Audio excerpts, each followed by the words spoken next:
My name is Dr. Jan Goldman, and I have over 30 years of experience in the intelligence community. I am currently working as a professor at Georgetown University in the Georgetown Global Education Institute in Washington, D.C.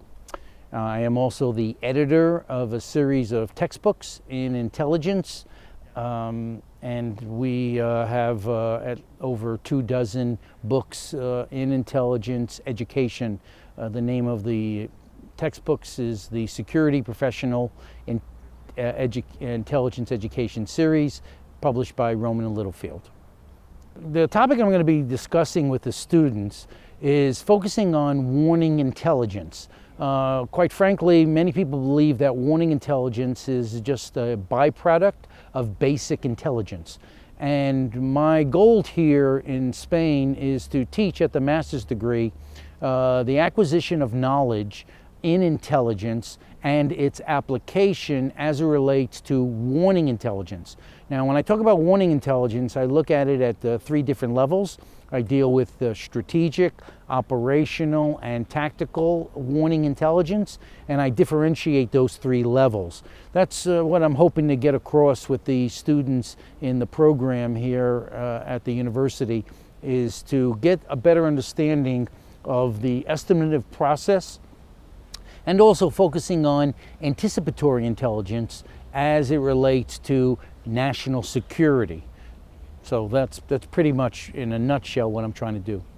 The difference between warning intelligence and, say, current intelligence. Current intelligence tends to be more associated with actionable intelligence. And actionable intelligence means something is going to occur and action must occur.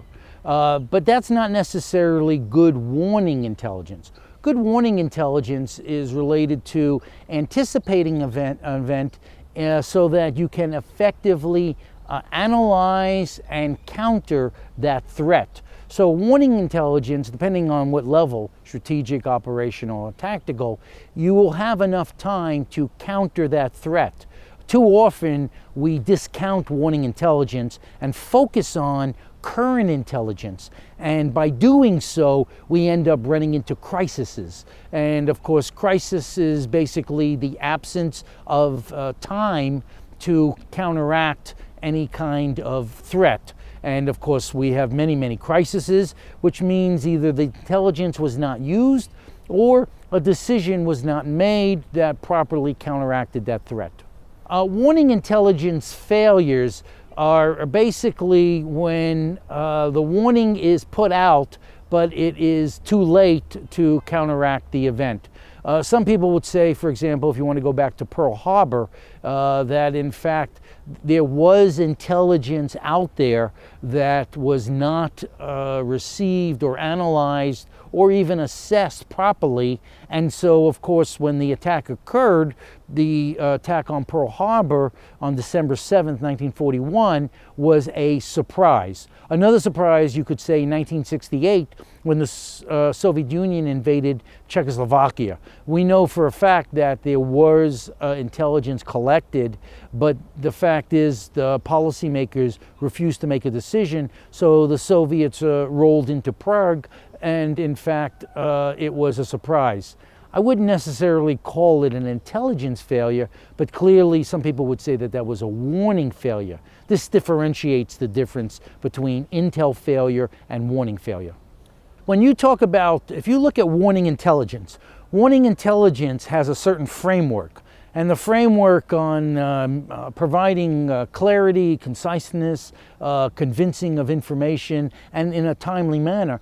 That doesn't matter whether it's national security or whether we're talking about finances, economics, business. Anything that requires foreknowledge. And right now we are living in an age where we have so much information, but we have very little as it applies in using knowledge for certain situations.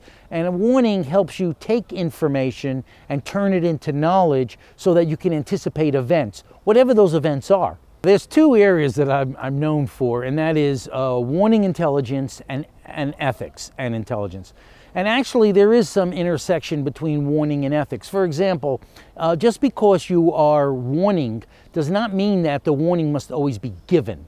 If, for example, the warning is given and it could create more crisis, more havoc, then in fact, should you provide that type of warning?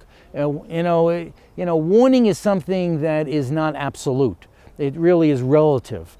Clearly, most of the time, you do want to provide warning, but there are situations where you may want to think about not providing warning, if in fact the effect of warning is going to create more havoc. For example, if you are going to warn on an event of an attack that's going to occur, and many people are going to be killed by trying to avoid the attack, then when the attack occurred, then the question is, ethically, should you provide warning? And this is something that you should think about. I'm not saying that you should never provide warning. I'm just thinking that you need to understand the ramifications of warning and what the results are. My doctorate is in education. It's not in political science. And I have been following intelligence education for pretty much over 30 years. And what I have noticed that, of course, intelligence education was specifically associated with governments, and only governments were teaching intelligence.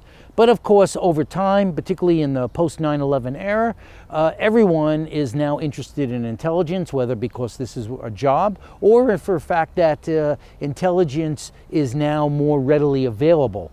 The internet has created opportunities of getting information.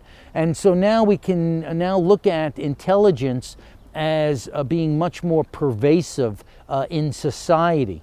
That said, it warms my heart to see that many colleges and universities, both in the United States as well as overseas, has developed intelligence programs. And now we are seeing intelligence involved in many different fields, such as economics, such as in business, such as security, domestic security, as well as foreign security. So now intelligence has grown, and we are getting many more young minds involved in intelligence, and this has opened up the field.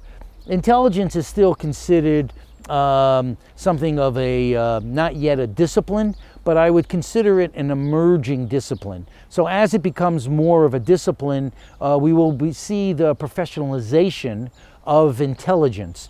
And as intelligence becomes professionalized and fields of knowledge are established, then you will see probably many, many more programs in intelligence spring up. But right now, many of the schools, like the school here, is taking the lead, and this is a good thing, and this is why I'm here, to help promote the rise of intelligence education.